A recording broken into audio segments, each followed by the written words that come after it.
is what has really brought us to this. Everybody wants to do the want to give advice when it comes to medical terms, and wants to also make medical prescriptions. So this is the issue.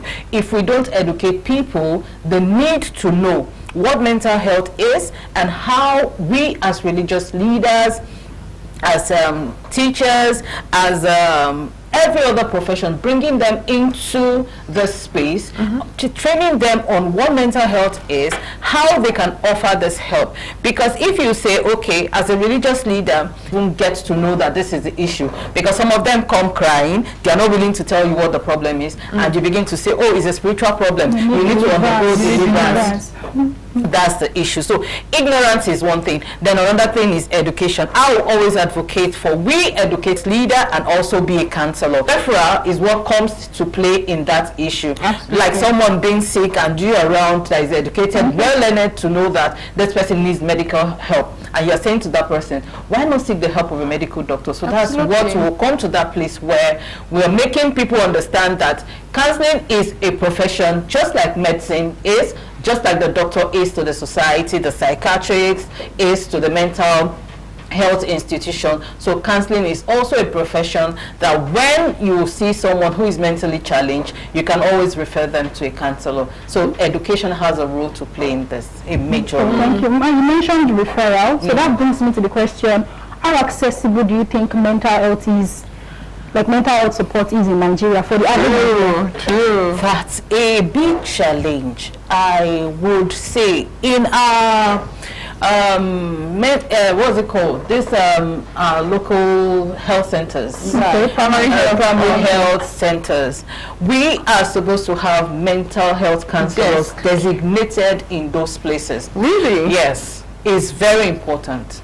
This is the only way people can access it while they go for their medical, because even women who give birth also have mental health issues. So if you're saying that you want to have people access this mental health care, then you should put it in places where it's easily accessible. Absolutely. Because if you are giving mental health care to people and yet you're telling them to go to Asokoro and they're coming all the way from Cuba, how do they get to access a mental health counselor? So bring it to their doorstep, educate them the need to always speak to a professional on this mental health issues. There's a lot of it, so we are short in that area. There's a lot of short. So what's Carson doing to, you know, get young people to understand the need for the need, societal need?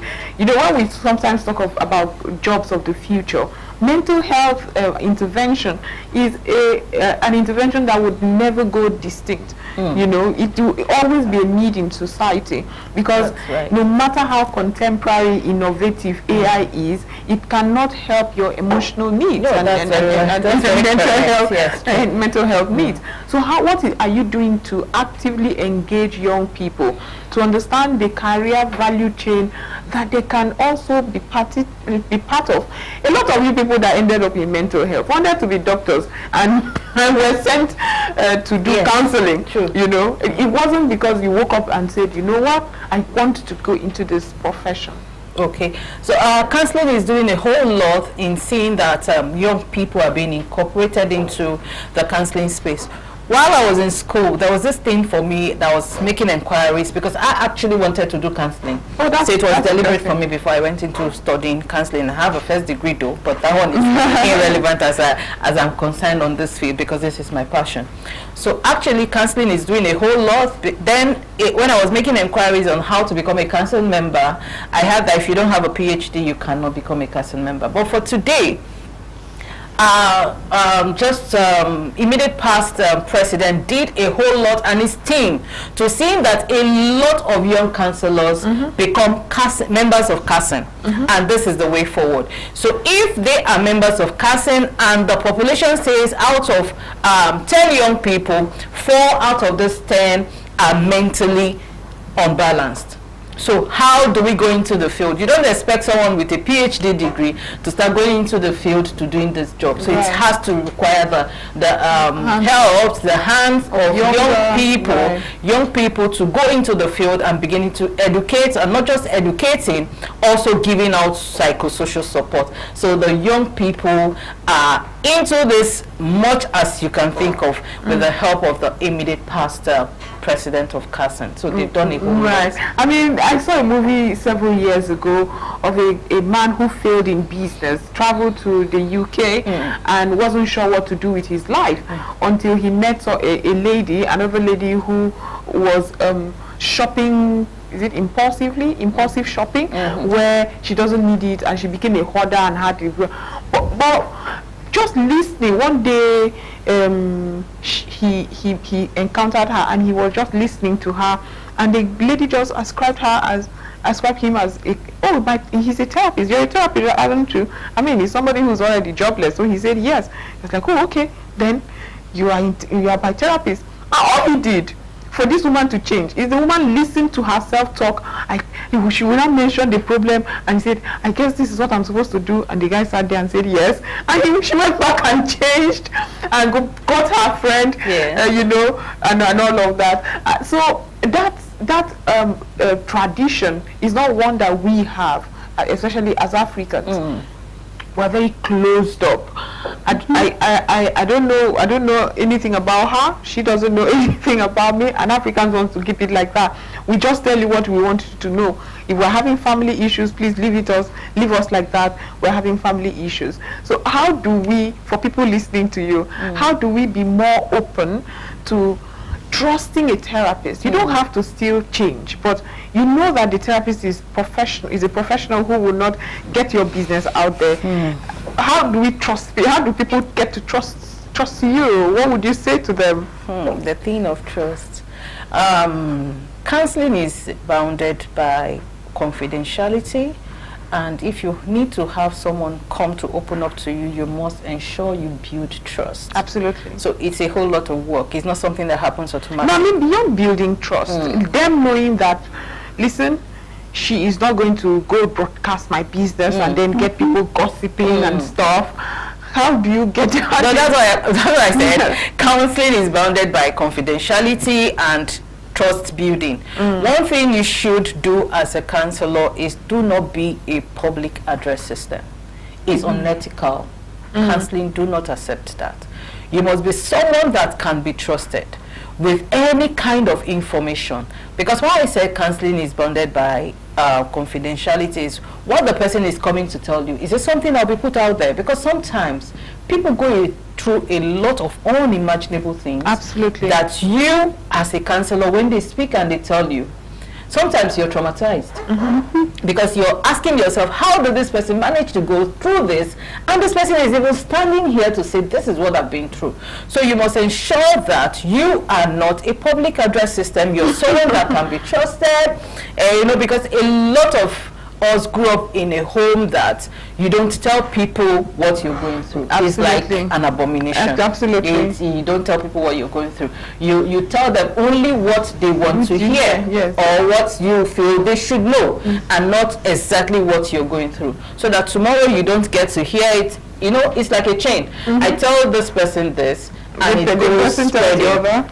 Your best friend has another best friend, So and the thing is, don't tell anybody I told you. Don't tell anybody I told you. Yeah, it has gone beyond borders. Yeah, it has never worked. Don't tell someone what I just told you. But in counseling, you as a counselor must be someone that is trusted. What the person is telling you, does it stay with you? Do you go to discuss it with your spouse? You find some counselors discussing some serious issues with their spouse. Maybe they too need mental health. Maybe for their mental health sake, like Divine will say, for peace, for their peace, But I'm happy you have opened this up. Nigerians, please trust your mental health professional. She is not going to, or he or she is not going to go out there broadcasting. And that's something I also see where sometimes I am invited to churches and I go there, and the pastor or religious leader, in a bid to elicit trust, will start telling you how one of you met me the other day and told me this. You won't believe it. This woman has been going through this, and the woman is sitting there terrified. But this is somebody you revere as a spiritual leader. Your whole business is out there, and we hear these stories all the time, and nobody flinches to say that story was told to you in confidentiality. Please respect the person's story. Except that person has told you, this I do not mind sharing. Why would you go there? There was one that was very embarrassing, and unfortunately, this person kept talking, and I sat beside the father of the victim, and and we all knew it's her because he was mentioning things that were in details. It was really specific. She was flinched. I remember an auntie of mine that had cancer, and she just believed that she will get healing from the church. So she will sleep in church, she will come and clean the church and all of that. She stopped going to church until she passed because all her business was all over the place. The pastor will wake up in the morning, and so these are things we face in our daily life that makes people say, I don't want all of this. In your engagement as well, how do you tell people, no, this isn't the case, and all that? I'm really sorry to say, but I have to say this: some pastors also need mental health care. Absolutely. Yes, because you see a pastor who comes. I've had a client that always, every time she comes to me, she tells me, my topic was the subject of today's message, and this will also continue to traumatize that individual.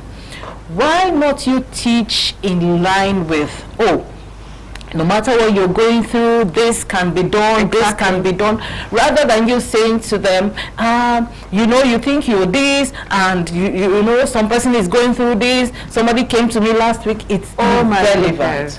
Imagine the person whose story is being told there. Because this thing also traumatizes this individual. Them coming to you have built trust, telling you this is what I'm going through, and you're using it as a message. So a lot of pastors, a lot of religious individuals out there also need mental health care. And again, they also need to be educated. So when you are doing your message, align it with what the topic of the day is, and also seeing how you can share testimonies of people who have been through this, and this was the outcome. Not just saying directly what someone built trust in you and discuss with you, and this is what you're coming to teach. I don't think it's really relevant. Right. So how do we get to know professionals? I don't want to go to a quack. I want to go to someone who is certified. As somebody watching you now and saying, having listened to her, I think I need mental health intervention. Where do they go? There are lots of establishments that are affiliated with CASN. When you walk into a counselor's office or someone who says, I'm a therapist. Let me cut you for a bit. Okay. For those wondering what CASN is Counselors Association of Nigeria. Counselors Association of Nigeria, you could go Google it as well, and it would expose a whole new world for you.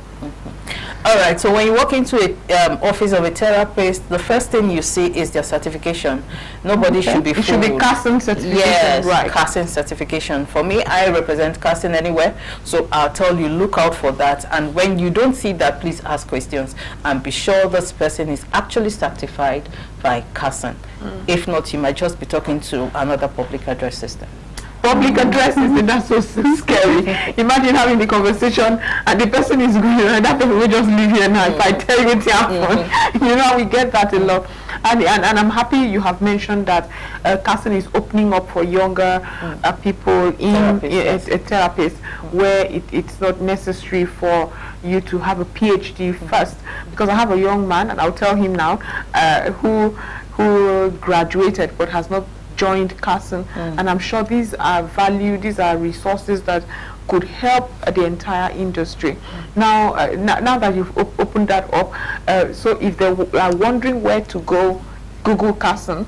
Would you see a list of certified? Yes, sure. You will see a list of certified. There's also practicing counselors of Nigeria, council also. Yes, PCN. Is it PCN? That I'm still mixing that up. Yes, it's actually the body that certifies counselors. So when you're a counselor and you want to be certified, you want to be licensed in Nigeria, you go to them, you fulfill their requirements, and you'll be licensed.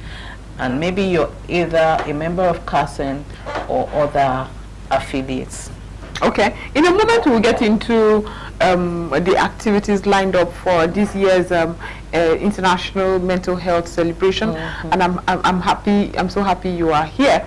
But at what age would you say is too early or too young to have therapy or even mental health issues? Yeah. Young people. When I mean young people, a child was brought into, because I'm into private counseling, private practice. A child was brought in by the mom, and she just was outlining every concerns that she has observed with the child. And I said to her, yes, he needs a therapist. So as young as you think your children are, when there are some behaviors that are really not, you're asking yourself, why is this child behaving this way? Why is this child behaving this way? It's early enough for you to start seeking counsel, psychosocial support for that particular child, so that they can adjust, quickly and easily. If not, they go out there, a lot of them struggling with self-esteem issues. They go out there, and that's how their life messes up, because they want to be like this person, they want to also do like this person. So it's good for parents and parents and wards to beginning to understand that as early as possible, begin to see out and look out for the signs. Then you understand that this child. So I advise parents out there, parents, siblings, religious leaders, teachers, because most of these children do not exhibit these behaviors at home. They do them at school. In school, yeah, exactly. In school. Right. And someone who is very sensitive, a teacher sees this child and say, no, there's something that is really wrong. We need to really pay more attention to this child. So I would say, as young as an individual is, just begin to look out for those signs, because they're out there. Absolutely. You see a child doing some things, and like you're asking, why is this child behaving this way? So there are also factors that are really responsible for this. If it's not biological, it's environmental. If it's not, it's social economic issues. So you look out for these signs, and you know that this person actually needs mental health care. Right. Okay. So I would like us to bring the conversation a little into this year's theme for mental health, which says that access to services during emergencies and catastrophes. So from your experience, what mental health emergencies are most common in Nigeria today? Because many people focus on physical health, maybe there are doctors on ground. Are there mental health specialists or experts that are in place in case of emergencies? Absolutely. The Ministry of Health has a lot of work to do. Absolutely. No. The Ministry of Humanitarian Affairs has a lot of work to do. There are so many issues of individuals that have been displaced from their homes.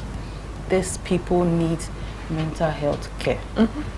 Yes, when we talk about mental health, the first thing that comes to mind is people at the psychiatric home. There are a lot of people out there on the street that needs this care more.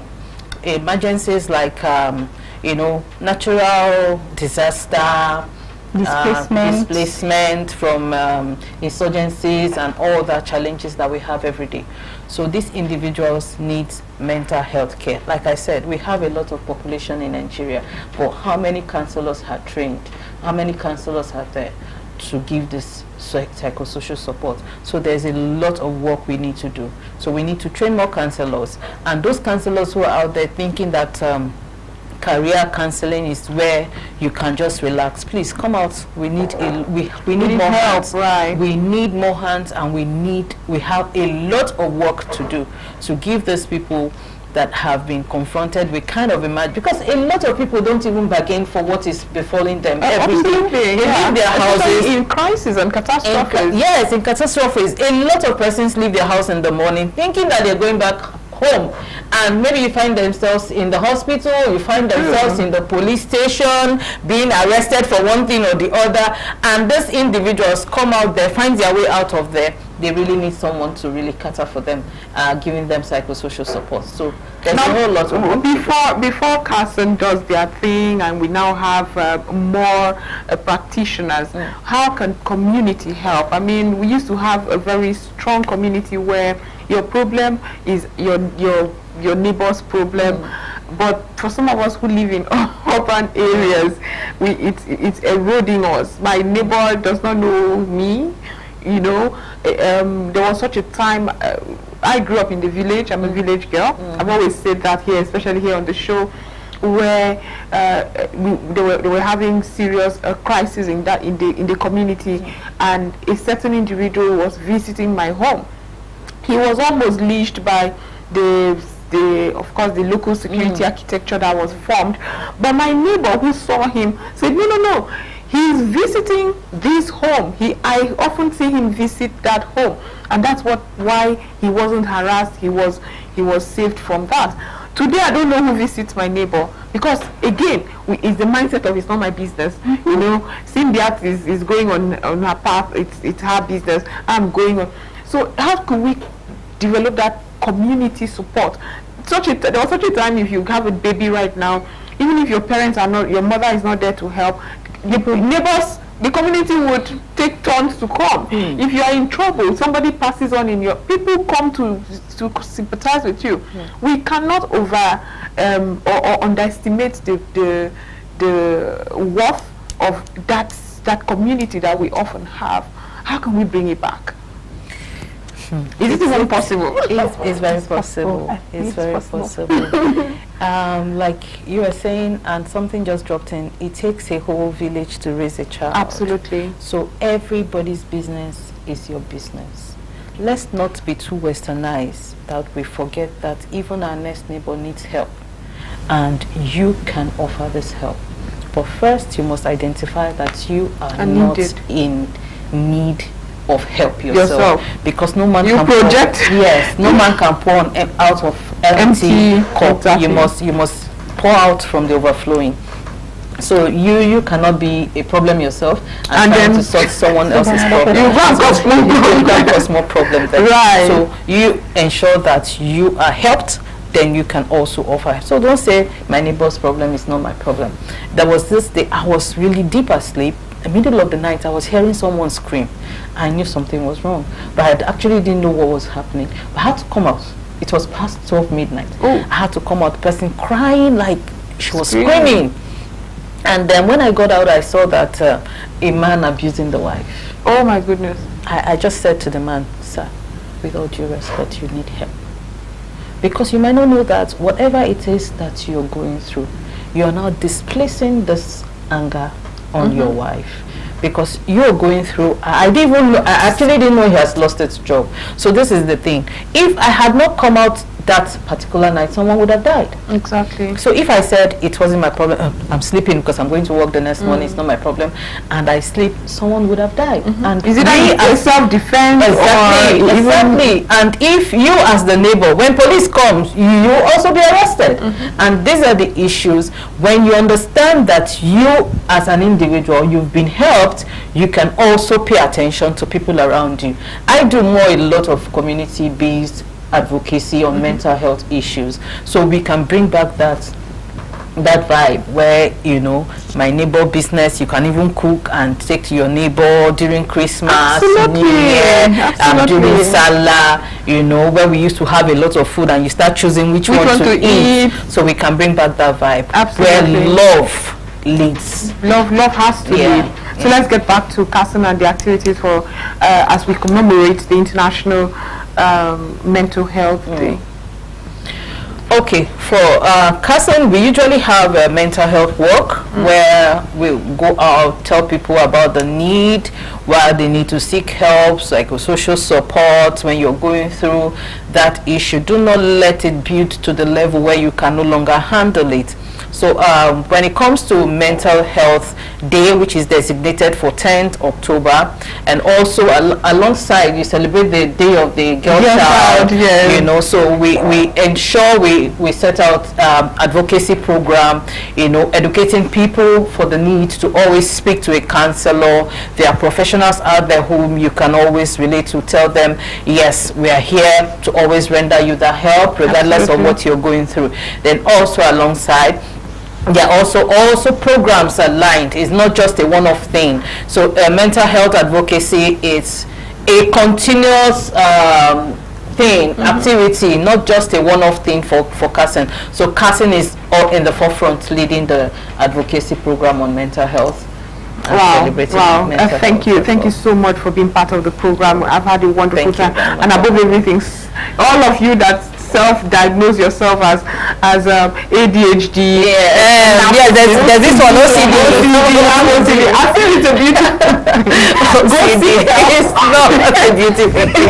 Please, you need help. Stop mentioning big words and taking it. It's something to associate yourself with. It's nothing. Please, it's really a mental health issue. Someone say I'm depressed. Depressed. This thing is having its effect on my mental health. Those things you say have a whole lot to do. Sometimes you might not be living it, but it's actually going on. Because please stop being fancy with big words because you think it's hip. Thank you so much for being part of the program. We've been having a conversation with Hilda Ada, counselor, writer, life skill based coach, entrepreneur, and educator. Once again, thank you, and well done for the work that you do. Thank you. I know a lot of people who need mental health. Divine is one of them. But I'm into private practice. We need a whole lot of them. They should keep coming. We're always here to give them the psychosocial support they need. Right. I have a candidate for you. But this is where we draw the curtains on today's show. Thank you so much for being part of the program. My name is Dr. Joy Asonye. My name is Cynthia. Thank you so much. Let's keep the conversation going.